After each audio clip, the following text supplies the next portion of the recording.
In order to change your body, you have to accept it, which means love it first. And with that love, they appreciate, the body will respond. I guarantee you about that. It's just a proven fact. But if you hate your body, you don't like your body, and you just say, I'll be happy, I love my body, only when I look like a Angelina Jolie or Madonna, good luck. When we think about accepting our overweight, out of shape, cellulite-ridden bodies, we think, no, I can't accept that.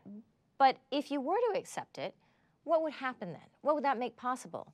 The number one objection that I hear from people about accepting themselves, they say, I can't accept myself as I am. If I accept myself as I am, I'll become lazy. I'll just lie on the sofa and eat bonbons all day. The truth is that when we accept ourselves as we are, exactly as we are, then all of a sudden we want to take great care of ourselves. We want to nurture ourselves. Think of a child that you love. When you love a child as it is, you naturally want to take care of that child. You want to nurture the child. It's like you have seeds planted in a garden. And if you want those seeds to sprout and grow, you have to nurture them with love and acceptance. When I first thought of the concept that, wow, I need to love and accept myself, my mind immediately came up with a million reasons why that was not possible. Like, how do you love yourself if you weigh 320 pounds? Or how do you love yourself if you're sucking on Marlboros, which I was all day long? Then I had a realization that really changed my life, which was the idea that, well, what do you think love is for? What is it that actually needs to be loved, if not my 120 pounds, if not my addiction to cigarettes?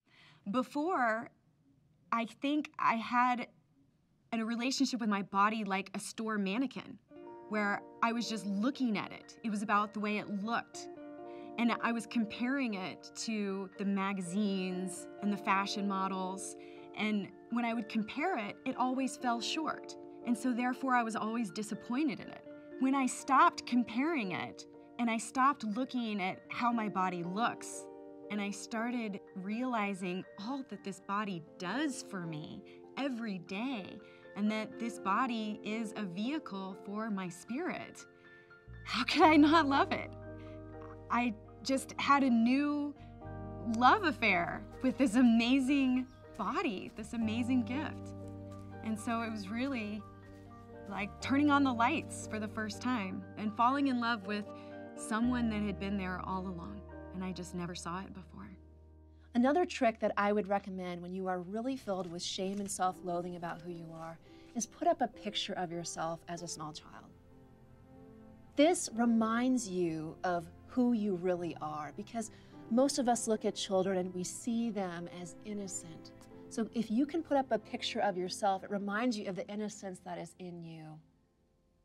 And that can help you love and forgive yourself, no matter what you see on the outside. I've been given this body not to beat up, not to put down, because sometimes we say things to ourselves that we would never say to anyone else. And you have to remember that every time you say those things to yourself, your body takes it personally.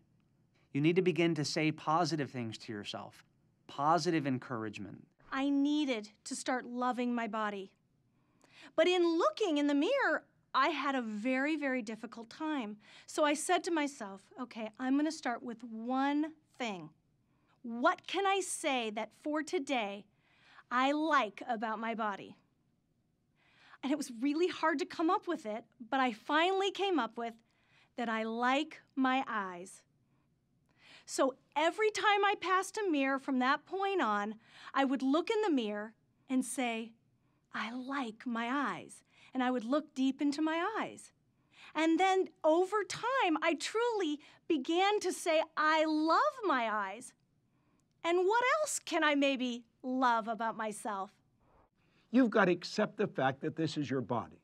You've got to accept the fact that it's the way it is. Now, someone else may have programmed you that caused your body to be the way it is, and you can blame them if you want, but blame is a silly game because that makes you a victim. Although someone else may have been responsible for making you who you are responsible for changing who you are. Do you know Huxley, the great English writer, he said there's only one corner of the universe you can change, and that's your own self. Start with the inner way. All the information you're getting on this film is doing it for you. Take what everybody said and wrap it all up in one neat idea. Build a picture of the person you want to be, get emotionally involved with the picture, and it's the inner way from this point on. And once I started appreciating my body exactly as it is, my body responded in a very positive way. And I went from a size 12, and now I'm a size 2.